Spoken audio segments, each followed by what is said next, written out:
नमस्कार। अपना प्रदेश उत्तर प्रदेश देख रहे हैं आप। आपके साथ मैं हूं खुशबू पांडे। अपना प्रदेश उत्तर प्रदेश में तमाम खबरों के विस्तार से बात करेंगे, लेकिन इससे पहले कि आपको एक बड़ी जानकारी दे दें, ये बड़ी जानकारी सामने आ रही है। बड़ा अपडेट आपके सामने। लोकसभा चुनाव को लेकर सीटों का बंटवारा है वो तय हो गया है। सपा कांग्रेस में सीट को लेकर डील डन हो चुकी है। 17 सीटों पर लड़ेगी कांग्रेस पार्टी। रायबरेली, अमेठी, मथुरा सीट कांग्रेस को मिली है बड़ी जानकारी।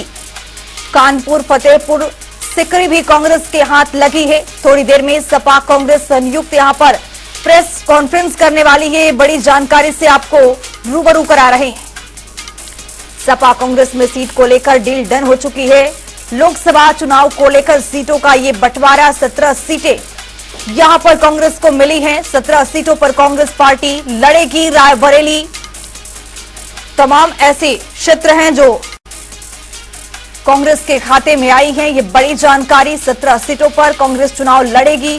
थोड़ी देर में सपा कांग्रेस संयुक्त प्रेस कॉन्फ्रेंस करेगी। यहां पर ये बड़ी जानकारी लोकसभा चुनाव को लेकर यहां पर जो सीटों का मंथन चल रहा था, आज बिल्कुल पूरी तरह से साफ हो गया है। 17 सीटों पर चुनाव लड़ेगी कांग्रेस पार्टी। अंत भला तो सब भला, क्या समझे? तो क्या माना जाए? आप समझदार हो? सब गठबंधन होगा। सीट शेयरिंग को लेकर के विवाद छिड़ा हुआ है। कोई विवाद नहीं है। आपके सामने सब चीजें साफ हो जाएंगी बहुत जल्दी। इंचार्ज पांडे जी ने कहा है बीएसपी के लिए कि उनके लिए अभी बात सब पुरानी हो गई। अरे कहीं आपने दरवाजा बंद तो नहीं कर दिया? कितनी पुरानी बातें बता रहे हो। मैंने आपसे क्या कहा? कितना अच्छा सवाल पूछा, कितना अच्छा जवाब दिया मैंने, और उसी में से आप सब कुछ निकाल लो। तो 17 सीटों पर कांग्रेस लड़ेगी। आप सपा प्रमुख अखिलेश यादव को सुन रहे थे कि अंत भला तो सब भला। अभी बहुत दिनों से यहां पर पेंच फंसा हुआ था, लेकिन आज 17 सीटों पर यहां पर कांग्रेस के चुनाव लड़ने की जानकारी मिली है। रायबरेली, अमेठी जैसे तमाम क्षेत्र ऐसे हैं जो कांग्रेस पार्टी के हाथ लगी है। 17 सीटों पर कांग्रेस पार्टी अब यूपी में, उत्तर प्रदेश में चुनाव लड़ती नजर आएगी। और अब भारत जोड़ो न्याय यात्रा में अखिलेश यादव के शामिल होने की पूरी तरह से यहां पर पुख्ती आपको जानकारी मिल पा रही है। सपा कांग्रेस में सीट को लेकर बिल्कुल पूरी तरह से ये डील डन हो चुकी है। 17 सीटों पर कांग्रेस यहां पर लड़ती हुई नजर आएगी।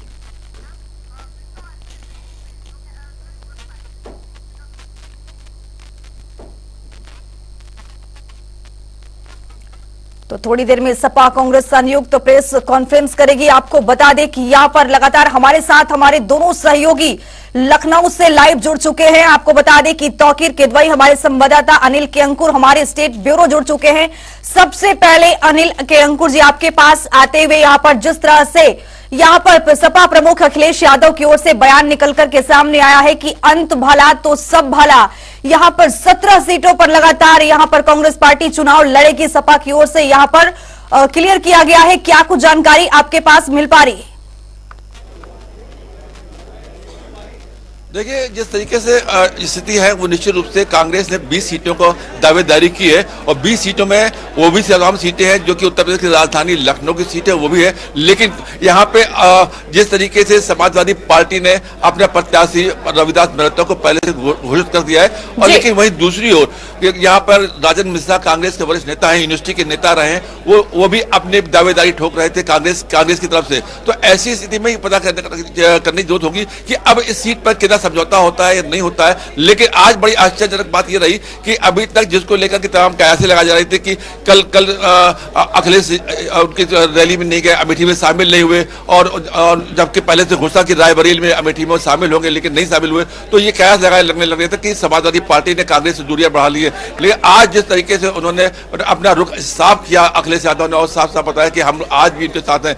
ये तमाम उतार चढ़ाव जो कि उत्तर प्रदेश में आरएलडी ने जिस तरीके से तकरीबन समाजवादी पार्टी यहाँ की इंडिया का साथ छोड़ा है, तो उससे जो पश्चिम उत्तर प्रदेश की सीटें जो खाली हो रही थी, उन सीटों में भी कांग्रेस की दावेदारी बढ़ेगी। और हमारे साथ एक वो दावेदार मौजूद है, राजन मिश्रा जी साथ मौजूद है, जो अभी तक समाजवादी पार्टी के कांग्रेस के प्रत्याशी के रूप में अपने आप की दावेदारी कर रहे थे। मैं उनसे पूछूंगा कि आप अभी दावेदारी कर रहे हैं और दावेदारी में यहाँ पे रविदास मेहता को टिकट हो गया है, ऐसी स्थिति में आप क्या करेंगे? देखिए, अभी जो बात हो रही है, खासतौर से चूंकि राष्ट्रीय नेतृत्व के साथ बात हो रही है, तो हम लोग इस नेतृत्व के जो निर्णयों का सम्मान करते हैं, लेकिन कांग्रेस की दावेदारी समाप्त नहीं होती है। हमारे सभी कार्यकर्ता, हमारे नेताओं से बातचीत चल रही है और हम लोग निवेदन करेंगे, अनुरोध करेंगे, खासतौर से समाजवादी पार्टी चूंकि हमारा साथी दल है, तो उनसे बराबर अनुरोध करेंगे हम लोग कि हमको सम्मान, अगर मौका देंगे तो हम आपके संगठन को, आपके साथ को और मजबूत करेंगे।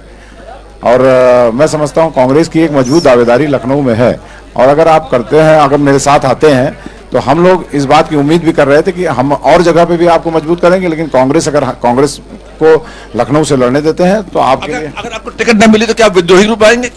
नहीं, देखिए, विद्रोह, हमारे यहाँ कांग्रेस एक अनुशासित दल है, अगर हमारे शीर्ष नेतृत्व ने अगर ये कोई समझौता किया तो हम उसका सम्मान करते हैं, लेकिन ये जरूर है कि हम इस बात को अपने जिम्मेदारी से अपने। अनिल के अंकुश जी, आपके पास आऊंगी, आपको यहाँ पर थोड़ी देर के लिए रोकना चाहूंगी। हमारे साथ रविदास मल्होत्रा, सपा विधायक, जुड़ चुके हैं। और रविदास मल्होत्रा जी, आपके पास आते हुए जिस तरह से यहाँ पर सपा की तरफ से यह तय किया गया है कि 17 सीटों पर कांग्रेस चुनाव लड़ेगी, और अभी सपा प्रमुख अखिलेश यादव का एक बयान निकल के सामने आया है। उन्होंने कहा है कि यहाँ पर अंत भला तो सब भला। क्या कहेंगे आप? समाजवादी पार्टी और कांग्रेस के बीच गठबंधन हो गया है। समाजवादी पार्टी और कांग्रेस मिल करके चुनाव लड़ेगी और इंडिया मोर्चे को मजबूत करेंगे।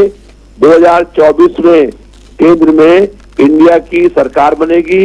ये जन आदेश था कि गैर भाजपाई वोटों के बंटवारे को रोकने के लिए सभी विपक्षी पार्टियां एक होकर के चुनाव लड़े।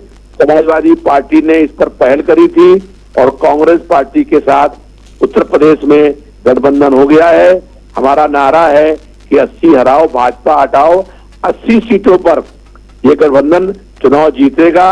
80 सीटों पर समाजवादी पार्टी और कांग्रेस के प्रत्याशी विजयी होंगे। जनता परिवर्तन और बदलाव करने का मन बना चुकी है। इस बार जनता भाजपा की सरकार से बहुत परेशान है। लगातार महंगाई बढ़ी है, बेरोजगारी बढ़ी है, देश की संपत्तियां बिक रही हैं, अमीर और अमीर हो रहे हैं, गरीब और गरीब हो रहे हैं। भूखमरी, गरीबी और बेरोजगारी से पूरे प्रदेश में हाहाकार बचा हुआ है। इसलिए जनता का मन बन गया है कि सत्ता में परिवर्तन करना है। 2024 में ये बदलाव होगा और केंद्र में इंडिया की सरकार बनेगी। हम सब लोग मिल करके चुनाव लड़के भाजपा को हराने का काम करेंगे। रविदास मल्होत्रा जी, सवाल ये है कि यहाँ पर कुछ दिन पहले सपा प्रमुख अखिलेश यादव का एक बयान सामने आया था। वो ये कह रहे थे कि भारत जोड़ो न्याय यात्रा में अभी नहीं जाएंगे, बातचीत बंद हो चुकी है। और यहाँ पर आप कह रहे हैं कि अलायंस हो चुकी है और यहाँ पर भारत जोड़ो यात्रा, न्याय यात्रा में अब ये भी खबर सामने आ रही है कि जाएंगे और यहाँ पर अंत भला तो सब भला, इस तरह की बात करते सपा प्रमुख नजर आएंगे। क्या कहेंगे आप? देखिए, पहले कभी ये नहीं कहा कि यात्रा में नहीं जाएंगे। ये कहा था कि गठबंधन होने के बाद, सीटों की शेयरिंग होने के बाद हम यात्रा में जाएंगे। और हम लोगों ने जगह जगह पर यात्रा का समर्थन किया। अखिलेश यादव जी नहीं आए, लेकिन जो समाजवादी पार्टी के कार्यकर्ता थे वो जहां जहां राहुल गांधी जी गए थे वहां वहां उन लोगों ने उनके साथ में चल करके इस एकता को मजबूत करने का काम किया था। हम लोग ये चाहते हैं कि गैर भाजपाई वोटों के बंटवारे को रोका जाए और कांग्रेस के साथ मिलकर के हम लोग चुनाव लड़ेंगे। इस बार दोनों लोगों मिलकर के चुनाव लड़के उत्तर प्रदेश में भारतीय जनता पार्टी को एक भी सीट पर हम लोग जीतने नहीं देंगे। जनता का मन बन गया है, परिवर्तन होना निश्चित हो गया है। बहुत शुक्रिया रविदास मल्होत्रा जी, जनता टीवी पर जुड़ने के लिए। तो हमारे साथ हमारे सहयोगी लखनऊ से तौकीर किदवई जुड़े हुए हैं। तौकीर, यहाँ पर थोड़ी देर में सपा कांग्रेस संयुक्त यहाँ पर प्रेस कॉन्फ्रेंस करने के लिए करेंगे यहाँ पर, तो क्या कुछ इस कॉन्फ्रेंस से क्या कुछ संदेश निकल करके सामने आएगा, क्या कहा जाएगा इसमें? देखिए, अभी तक जो सामने आया है जिसमें 17 सीटों पर बताया जा रहा है कि सहमति बनी है जिसमें कांग्रेस चुनाव लड़ेगी। सबसे बड़ी बात यह है कि 17 में ज्यादातर सीटें पश्चिम यूपी की हैं, यानी कि जयंत चौधरी के इंडिया गठबंधन से बाहर होने के बाद वहां पर कांग्रेस को सीटें दी गई। यानी कि जो पहले कहा जा रहा था 11 सीटें कांग्रेस को समाजवादी पार्टी की तरफ से दी गई हैं, कहीं ना कहीं जयंत चौधरी के बाद जो जगह खाली हुई है वहां पर ही सिर्फ कांग्रेस को रखा गया है। इसके अलावा सिर्फ देवरिया की एक सीट है जो पूर्वांचल की है, जहां पर उनको वो सीट अभी कुछ देर बाद इसका ऐलान होगा। माना ये भी जा रहा है कि 2 सीटें करीब ऐसी और हैं जिनको लेकर अभी सहमति नहीं बनी है, लेकिन ये माना जा रहा है कि आने वाले समय में जब बातचीत का दौर शुरू होगा तो उन 2 सीटों पर भी सहमति बन जाएगी। फिलहाल एक समीकरण अभी और है जहां पर थोड़ा सा असमंजस है। पल्लवी पटेल सहयोगी रही है समाजवादी पार्टी की, उन्हीं के टिकट पर वो चुनाव लड़ी थी और वहां पर डिप्टी सीएम केशव प्रसाद मौर्य को चुनाव उन्होंने हराया, लेकिन उसके बाद उन्होंने ऐलान किया कि राज्यसभा में वो समाजवादी पार्टी के प्रत्याशी को वोट नहीं करेंगी क्योंकि उसमें पीडीए नहीं है, यानी कि पिछड़ा दलित और मुस्लिम समाज का कोई युवक नहीं है, अल्पसंख्यक समाज का नहीं है, इसलिए वो प्रत्याशी को वोट नहीं करेंगी। इसके बाद वो कांग्रेस की नई यात्रा में पहुंच गई। इसके अलावा एक सहयोगी और है जो बड़े दल बल के साथ कई विधायकों के साथ 2022 के विधानसभा चुनाव में समाजवादी पार्टी में शामिल हुए थे, उनका नाम है स्वामी प्रसाद मौर्य। उन्होंने भी कल ऐलान किया कि वो अपनी अलग पार्टी बनाकर और इंडिया गठबंधन में शामिल हो सकते हैं। फिलहाल अब ये 2 ऐसे लोग हैं जो समाजवादी पार्टी के सहयोगी रहे थे, लेकिन अब कांग्रेस के साथ जब गठबंधन हो गया है, औपचारिक ऐलान बाकी है, ऐसे में इन सहयोगियों को कैसे अपने साथ इंडिया गठबंधन में शामिल किया जाएगा, ये एक बड़ा सवाल अभी बाकी है, क्योंकि ये पहले ही समाजवादी पार्टी से बगावत कर चुके हैं और ऐसे में समाजवादी पार्टी और कांग्रेस जब एक साथ होंगे तो ऐसे बागियों को उस गठबंधन में कैसे जगह मिलेगी, ये आने वाला समय जरूर बताएगा, लेकिन इस पर भी एक सवाल जरूर खड़ा हुआ है।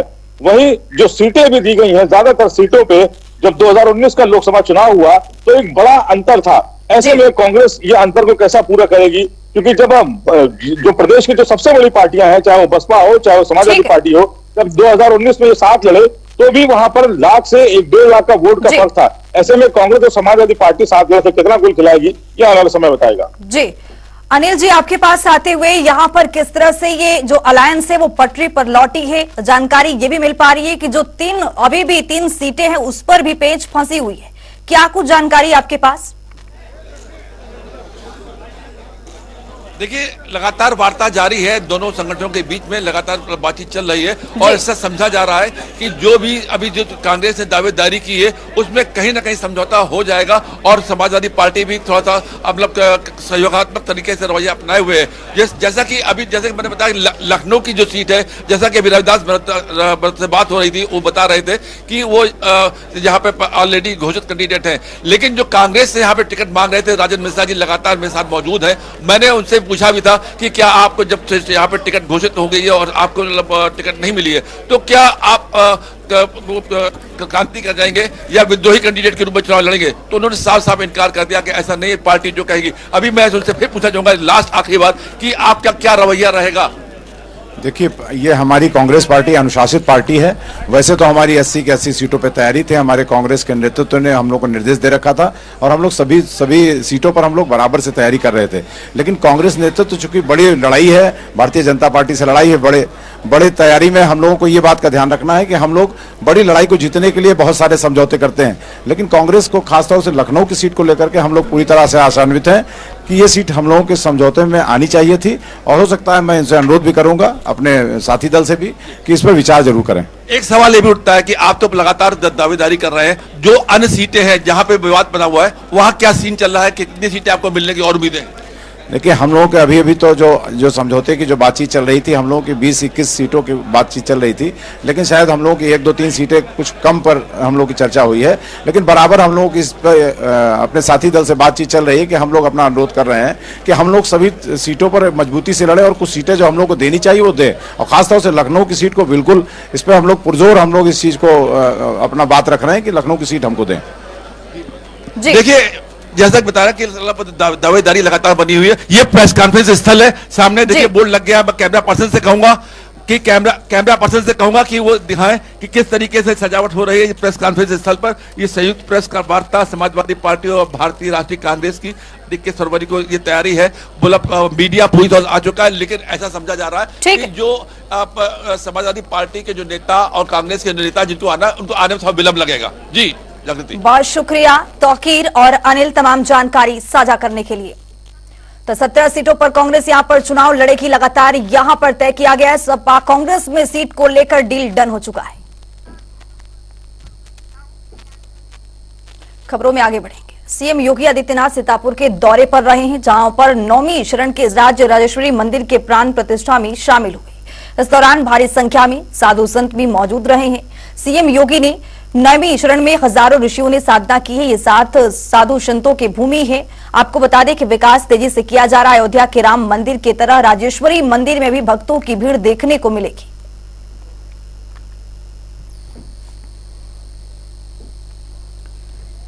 तो आपको बता दें कि यहां पर साधु संतों का जो ये जमावड़ा है वो देखने को मिल रहा है। यहां पर पूरी तरह से लगातार पूरी तरह से यहां पर साधु संतों का भीड़ उमड़ रहा है। यहां पर तस्वीरों के जरिए योगी आदित्यनाथ को आप देख रहे हैं किस तरह से सीतापुर के दौरे पर हैं, जहां पर 9वीं शरण के राजेश्वरी मंदिर के प्राण प्रतिष्ठा में शामिल हुए हैं। भारी तादाद में यहां पर साधु संतों का जमावड़ा, यहां पर पूजा अर्चना करते हुए मुख्यमंत्री योगी आदित्यनाथ। तो वहीं आपको बता दें कि भारी संख्या में साधु संत भी यहां पर मौजूद हैं। तस्वीर भी आपके सामने है, सीतापुर के दौरे पर है मुख्यमंत्री योगी आदित्यनाथ। यहां पर ऋषियों ने साधना की है। ये साधु संतों की भूमि है। आपको बता दें कि 9वीं शरण का विकास भी तेजी से किया जा रहा है। अयोध्या के राम मंदिर की तरह राजेश्वरी मंदिर में भी भक्तों की भीड़ देखने को मिली है। संसाधनों के अभाव में भी प्राचीन अरण्य संस्कृति को पुनर्स्थापित करते हुए इस राजेश्वरी आश्रम और देवी के इस भव्य विग्रह को यहां पर स्थापित करने का योगदान किया है। और मैं उन्हें इस बात के लिए आश्वस्त करता हूं कि ये पवित्र धार्मिक आयोजन है, लोक कल्याण के लिए है, राष्ट्र कल्याण के लिए है। लोक कल्याण का अंततः उद्देश्य राष्ट्र कल्याण होता है और राष्ट्र कल्याण का उद्देश्य भी लोक कल्याण से जुड़ा हुआ, एक दूसरे के पूरक है। इन दोनों को एक दूसरे से अलग नहीं किया जा सकता है। इसलिए जो पवित्र कार्य हो रहा है, इस पवित्र कार्य के साथ सरकार भी हर प्रकार का सहयोग और सपोर्ट करेगी। मैं इस बात के लिए पूज्य स्वामी जी को और यहाँ के पूज्य संतों को आश्वस्त करता हूं। यहां पर अन्य पूज्य संत जन भी हैं, उन सब की साधना राष्ट्र कल्याण के लिए, लोक कल्याण के लिए लगे, इस विश्वास के साथ मैं उन सबको हृदय से अभिनंदन करता हूं। आप सबके प्रति अपनी शुभकामनाएं देता हूं और विश्वास व्यक्त करता हूं कि आप भी इस नेमिष धाम को वह भव्य स्वरूप प्रदान करने में अपना योगदान देंगे। इस विश्वास के साथ आप सबके प्रति मेरी शुभकामनाएं। प्रदेश में लोकसभा चुनाव से पहले दूसरे दलों से कार्यकर्ताओं और नेताओं का बीजेपी में आना जारी है। अब भाजपा ने सपा के गढ़ मैनपुरी में सेंध लगाई है। आज बड़ी संख्या में मैनपुरी के सपा कार्यकर्ता और जनप्रतिनिधि भाजपा में शामिल हो गए हैं। उन्हें पार्टी के प्रदेश अध्यक्ष भूपेंद्र सिंह चौधरी ने सदस्यता दिलाई है। इस मौके पर उप मुख्यमंत्री केशव प्रसाद मौर्य और ब्रजेश पाठक भी मौजूद रहे।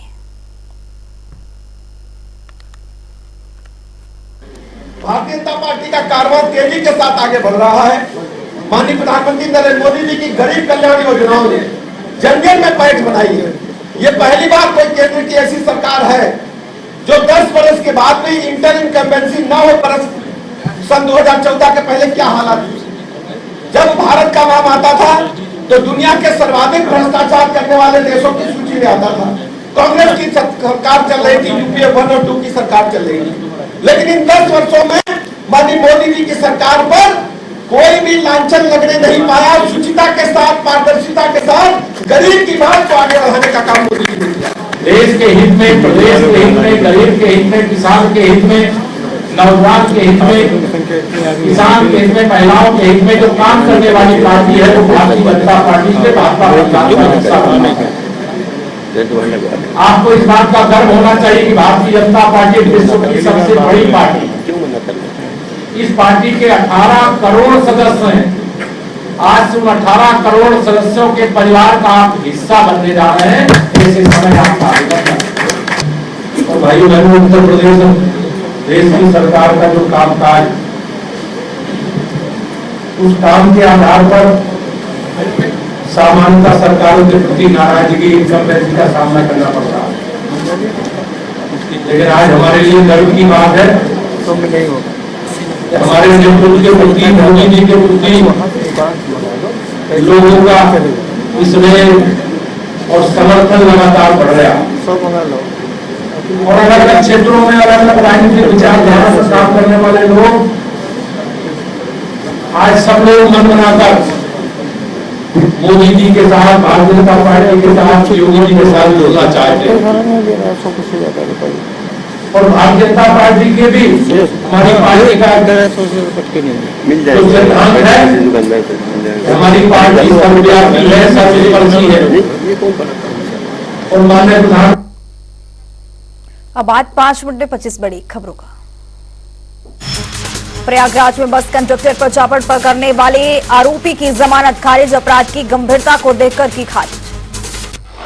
फतेहपुर में मुस्लिम दंपति ने अपनाया सनातन धर्म, घर में सुंदर कांड कराकर हवन पूजन के बाद की घर में वापसी। 25 वर्ष पहले मुस्लिम परिवार के दबाव में अपनाया था इस्लाम। आगरा में सिल्वर प्लांट में हुई गैस लीकेज, इलाके में मची अफरा तफरी, हादसे में 2 की मौत, 1 घायल।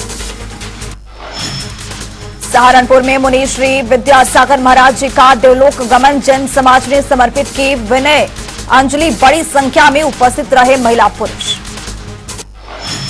बलिया में संदिग्ध परिस्थिति में खून से लथपथ मिला युवक का शव मिलने से क्षेत्र में फैली सनसनी, परिजन और अन्य ग्रामीणों ने चौराहे पर लगाया जाम।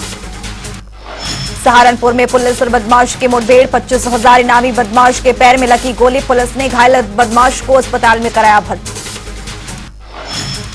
शाहजहांपुर में युवक को गोली मारकर उतारा मौत के घाट, पत्नी की अवैध संबंधों के चलते की पति की हत्या, पुलिस ने पत्नी सहित 5 आरोपियों को किया गिरफ्तार। हमीरपुर में विद्युत लाइन की चपेट में आया युवक की हुई दर्दनाक मौत, पुलिस ने शव को पोस्टमार्टम के लिए भेजा। फतेहपुर में यातायात नियम तोड़ने पर आरटीओ प्रशासन की बड़ी कार्रवाई, 80 चालकों के ड्राइविंग लाइसेंस किए गए रद्द, शराब पीकर वाहन चलाने और मोबाइल का प्रयोग कर रही है कार्रवाई।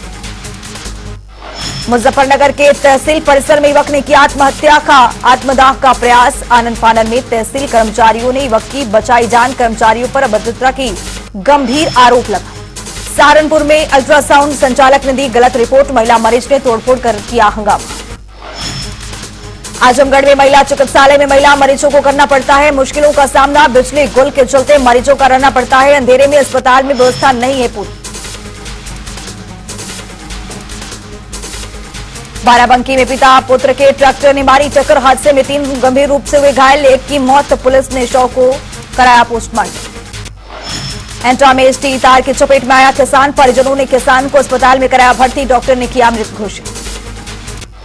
कानपुर में सपा नेता ने पार्टी से दिया त्याग पत्र, अखिलेश यादव के रामलला प्राण प्रतिष्ठा में न जाने से छोड़ा पार्टी का दावा। कानपुर में लगी होर्डिंग में सारथी बने राहुल गांधी, 4 घोड़ों के रथ पर सवार कांग्रेस प्रदेश अध्यक्ष अजय राय, कांग्रेस नेता संदीप शुक्ला के नाम से लगाई होर्डिंग।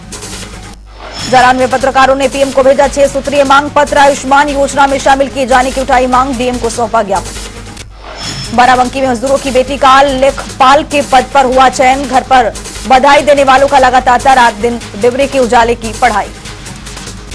कानपुर में मकान मालिक और किराएदार में हुई जमकर मारपीट, महिलाओं और बच्चों को जमकर पीटा, सोशल मीडिया पर वीडियो हुआ वायरल। मुजफ्फरनगर जेल में होंगे बोर्ड परीक्षा, जेल अधीक्षक ने बंदियों के लिए परीक्षा की तैयारी के लिए खोला गया पुस्तकालय, बंदियों के लिए पुस्तक कराई गई उपलब्ध। देवरिया में स्वर्गीय पूर्व मुख्यमंत्री वीर बहादुर सिंह की बनाई गई जयंती, सैकड़ों की संख्या में महिलाओं ने किया पुष्प अर्पित, पूर्व मुख्यमंत्री की बहू ने महिलाओं के लिए लागू की कई योजनाएं। मथुरा में विकास प्राधिकरण की हुई सभी बोर्ड बैठक, ब्रज तीर्थ विकास परिषद की सभागार में हुई बैठक, डीएम बैठक में रहे मौजूद। कानपुर में तेज रफ्तार डंपर ने बाइक को मारी जोरदार टक्कर, हादसे में 2 की मौत, 2 हुए गंभीर रूप से घायल, पुलिस ने मामले की तफ्तीश में की कार्रवाई। पीलीभीत में लापता नाबालिग नहीं मिला सुराग, परिजनों ने पुलिस अधीक्षक को दिया शिकायत पत्र, 9 दिन से लापता है नाबालिग। अमेठी में खेत में मिला नवजात शिशु, सूचना पर पहुंची पुलिस, शिशु का कराया गया स्वास्थ्य परीक्षण।